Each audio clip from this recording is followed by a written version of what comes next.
ponto importante que você falou sobre os objetivos de desenvolvimento sustentável na questão do ESG. Eu queria que você falasse um pouquinho sobre como que isso impacta o futuro desse foco no resultado, porque outro dia eu vi um comentário da BlackRock, até falávamos um pouco sobre isso na pré-entrevista, de que houve um certo exagero em algumas empresas na hora de abordar isso, e até você tem algumas empresas americanas que falam assim, olha, nosso ambiente é livre de ativismo, né? E eu entendo que o ESG, assim como o ODS, são coisas muito objetivas de você ter acesso a mercados de capitais, ter acesso a investimentos, e, portanto, também é um foco no resultado, né? Você entende que como que as novas gerações vão manter o foco no resultado e, às vezes, com uma interpretação um pouco difusa ou de ter que lidar com temas que meio que desviam o foco no resultado financeiro propriamente dito da empresa? Esse é um bom ponto. Essa é uma pergunta para se pensar com carinho e se responder com muito carinho também.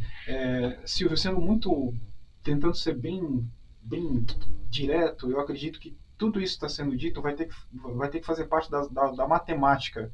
Sim. De um retorno, tá? de um resultado lá na ponta. Uhum. Eu acho que se você parar para olhar movimentos anteriores, passados, você já teve ondas de ISO. Verdade, ISO, sim, pegamos isso na década de 80, momentos, 90. Você lembra? Vários momentos onde todo mundo falava que engenharia. Thomas Davenport, famoso, um livro famoso de engenharia de processo. Então, sempre houve movimentos extremamente claros, né, amplos, aí, conhecidos mundialmente, que forçavam as empresas, as organizações e até as pessoas a buscarem um posicionamento melhor. Sim, sim. Então, assim, eu acredito que a cada dia que passa, como impacto, muita gente, a gente cuido, né, trabalho, faço parte ali de um fundo de investimento, sou responsável por algumas frentes ali, sim, sim. E a gente fala muito de impacto, o impacto em si, o quanto o impacto está no meio das contas, do retorno que a gente quer fazer, que a gente quer buscar. Então, eu estou tentando aqui fechar um racional dizendo o seguinte: ESG é uma coisa que ele tem que ser original, ele tem que estar praticamente no começo dessas contas. Exato. A inclusão, né, as pessoas falam de inclusão, a inclusão tem que fazer parte de todo o processo. Uhum. Então, assim, a gente quando seleciona uma empresa, a gente ESG, claro que a gente olha para ela com muito carinho, né? São distintivos que essas empresas vão colocando para elas mesmas, né, organizações, para que elas avancem. Sim, né? sim. E outra, cada um desses movimentos, às vezes, eles trazem novas métricas, novos KPIs, né? O ambiente de impacto, o investimento de impacto, ele traz KPIs. Você tem lá regras e relatórios que você pode e deve gerar se você é um investidor de impacto. Então, todos eles são muito bem-vindos, e para as novas gerações, eu acredito que todos esses eventos eles vão ter que estar na matemática dos seus retornos, dos seus investimentos. É o que eu acho também. Acho que às vezes o que acontece é que as pessoas querem substituir a matemática. Eu falo, olha, isso não vai acontecer. Você vai agregar mais informações, inclusive, mas o bottom line tem que acontecer, senão realmente a empresa não tem como ela existir. Esse que é o ponto, né? Caetano, quando você começou a sua carreira, você imaginava que você lideraria pessoas, você ia se tornar um Managing Director no futuro? Você teve um plano para isso? Silvio, muito boa pergunta. É uma pergunta boa, faz também a gente lembrar um pouco do passado. E eu volto lá em algumas décadas atrás. Eu lembro que eu saí de uma empresa fantástica, me deu uma base cultural fantástica. Eu fui para o MBA depois, e muitas coisas que eu fui aprendendo no MBA eu já tinha visto dentro daquela empresa. Sim. Quando eu entrei naquela empresa, ainda atuando ali no começo da carreira, primeiro cargo, segundo cargo, e depois quando eu saí dela, eu saí já como um gestor de time, mas ainda num começo de carreira ali também com times, com times e com pessoas.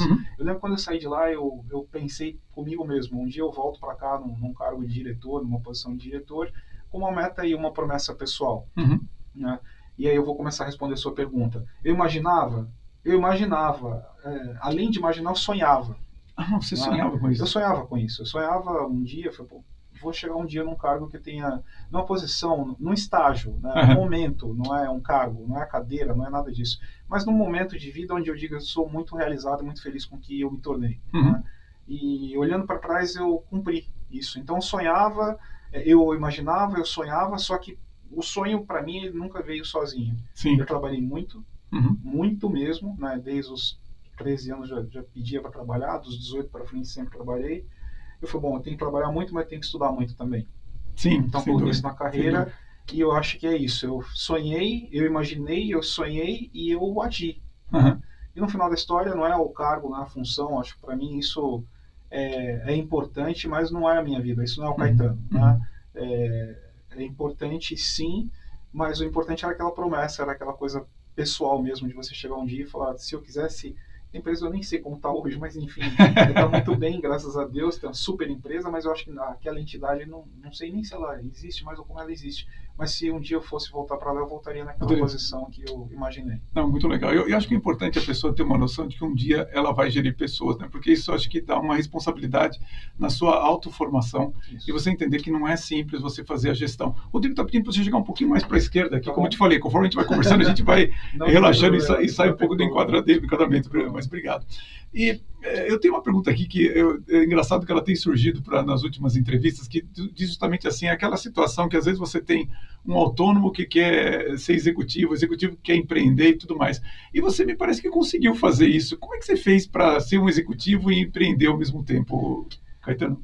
Eu fui empreendedor, minha família na origem, e a gente, claro, tem grandes histórias de grande sucesso de empreendedorismo e tem histórias também de não tanto sucesso. Bom, acho que o empreendedorismo vive das duas. Empreendedorismo é isso. Então, assim, algumas histórias em várias famílias deram muito certo, em outras não.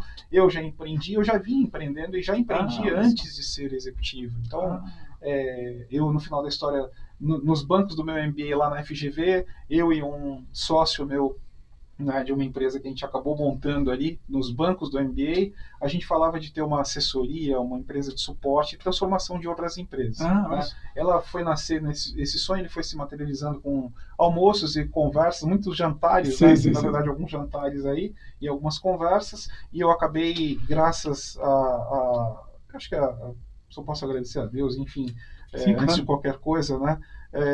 Conseguir me associar com pessoas muito boas, conhecer pessoas muito boas e conseguir juntar pessoas. Né? Eu acho que eu fui bom, né? Tive a competência de juntar excelentes profissionais. Sim. Excelentes, com um background fantástico, com histórias fantásticas. Realmente. Essas pessoas hoje elas tocam uma empresa à parte, eu sou sócio ali, mas eu estou totalmente nos bastidores. Sim. Eu sou um consultor deles, né, nos meus sábados, nos meus domingos, e ali eu entro com a estratégia, ajudo eles com estratégia e tal. Mas essas pessoas tocam uma empresa que é fantástica, então isso, na verdade, não muda nada na minha vida. Você toca a sua carreira executiva ao mesmo tempo que você consegue dar um suporte para eles. Eu só tenho after hours bem divertidos. Né? Os meus after hours eles são bem divertidos. E às vezes longos, imagina. Às vezes eu tenho alguns momentos aí que tenho after hours bem divertidos. Mas eu, no final da história, eu estou 500.000% concentrado na função que eu tenho hoje. Sim. Sou diretor, né, sou um managing director, enfim. Então, no final da história, uma função ali de cuidar da operação, de cuidar de alguns processos importantes dentro de um fundo de investimento.